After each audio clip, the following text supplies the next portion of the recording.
Hello everybody, hope you're all well. Thank you for tuning in. This is Tina, and today I want to talk about a somewhat controversial topic, telemedicine. It is here to stay, for those of you who are wondering, but I want to talk about just how big it's growing in popularity. And I know that there's been a lot of people already using it, like for a couple of years now. But and obviously the reason why it's growing in popularity is because the changes in the regulations, and also it is reducing costs for the patient and the healthcare facility. That's what it's doing. So the patients are different now, right? We've discussed that. We've been over that. Patients are different nowadays, and healthcare costs are different nowadays. So there's different needs and different demands from our healthcare providers, and our healthcare providers have to, practice medicine differently. I like to say creatively, because that's what I really truly think that they just need to do. But let's just take an example of somebody who would use telemedicine. So let's just say you have a senior citizen who has, a non-life-threatening wound or a rash. Telemedicine could come into play here because they could just make an appointment, speak to a nurse, teleconferencing, say the symptoms, have the nurse take a picture. Of course, the picture would be crystal clear because we're talking about medicine. It's not like an iPhone, with a fuzzy picture or grainy.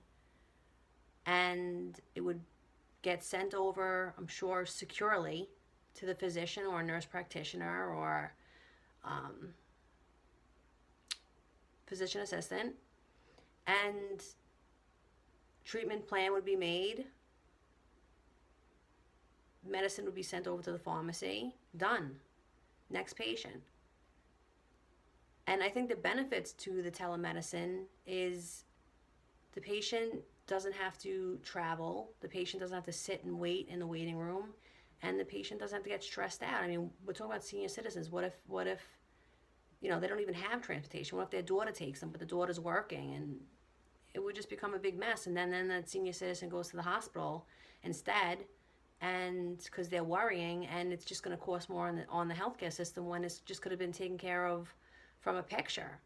I mean, even take me. Forget about a senior citizen. Even take me, for example. Like when I don't feel well and I have aches and pains and I have a headache and I feel weak. You think I feel like getting out of bed, getting dressed, going in the cold or the hot weather, driving to my doctor to just sit there and wait, be seen, to get a Z-Pack or an antibiotic or whatever it is, if I have whatever it is, upper respiratory, and then you think I feel like then going to the pharmacy and getting online and standing there and my bones are hurting, I don't feel well, I'm cranky.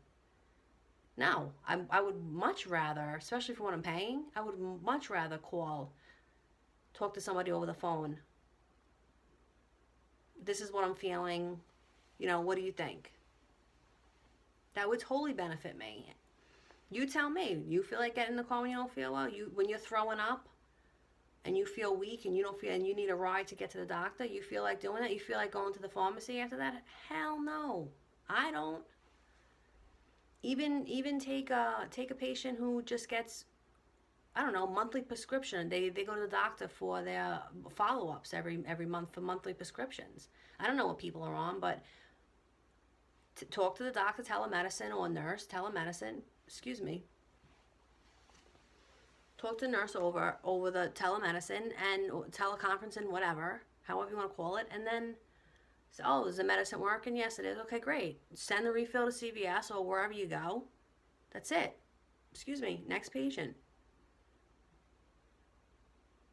I mean, that's how I see it. And there's also brand new telemedicine codes, 2017 telemedicine codes. I mean, that's how it can work.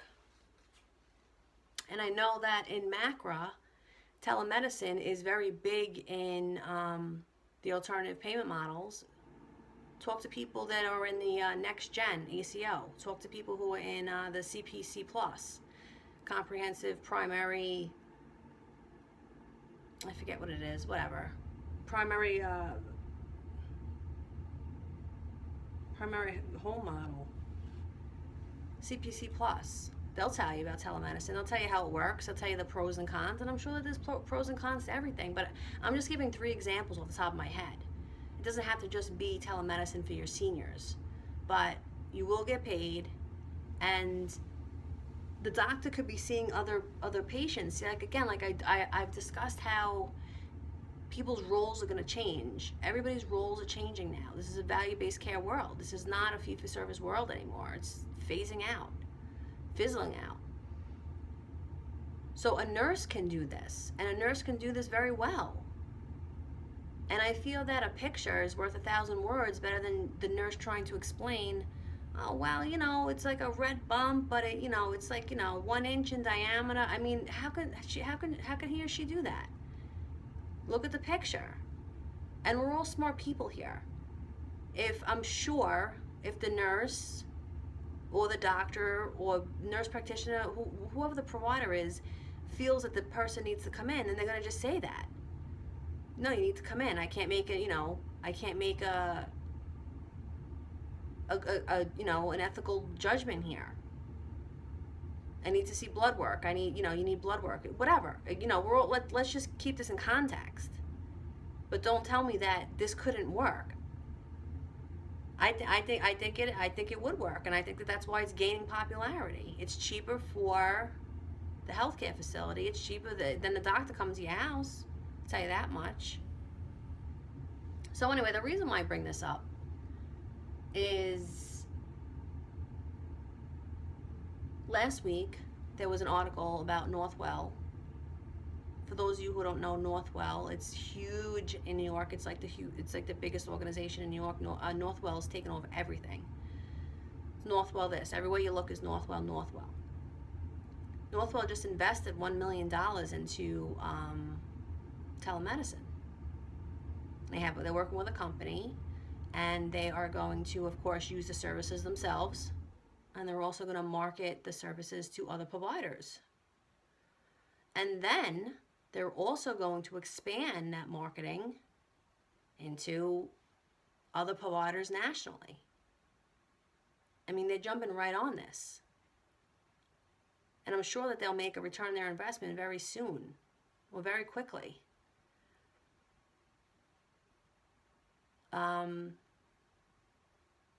Also, digital health. Digital health is you get MIPS points for using digital health, by the way. MIPS points. Digital health, like medical devices. I mean, check your Twitter feed. Every time I check my Twitter feed, there's a new medical device. Some of them are pretty damn cool. And I said this in one of my very first videos. I remember I said that the baby boomers are going to be able to sit in their living rooms comfortably watching their shows or reading their books, whatever they'd like to do. And they're going to be hooked up to they're going to have all these different types of medical devices that monitor their hearts and their blood pressure and whatever they need monitoring. And if, something goes off, the doctor or the provider calls right away and says, hey, how are you? What happened? This went off. Like, did you, and they'll be able to sit in their house comfortably and be monitored instead of sitting in an office and getting all stressed out driving. Some of these people, they don't have cars. They can't drive. Some of them are too ill. So again, technology is really helping out, and why am I not surprised? Technology helps with everything. So a lot of medical devices are coming out, and what did I just see? I just saw Oh, I think I read that telemedicine is now doing surgery. They're gonna do like neurosurgery from telemedicine somehow.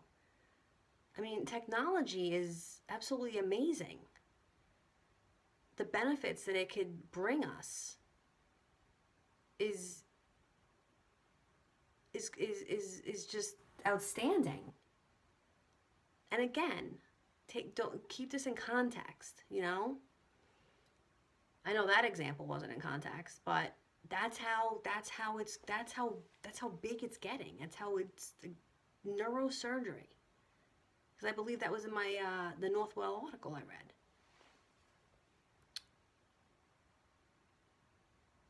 So I just wanted to bring this to everybody's, I wanted to make everybody aware of this because, I'm huge about bringing the latest information to you and huge about helping you do your jobs more efficiently and better. And I want you to be happier providers, and I want your patients to be happier patients, and I want to continue to build trust between that relationship, the provider-patient relationship. And if there's not trust there, if there's already trust, I want to make sure it's there. What am I saying? Sorry. I want a trusting relationship between the patient and the provider. And I want to help you foster and implement creative medicine into your practice. That's what this video is about, and that's what I'm here to do, and I want to support you in that. So with that, I appreciate your time always, and have a good one, and we'll talk soon. Thank you for tuning in.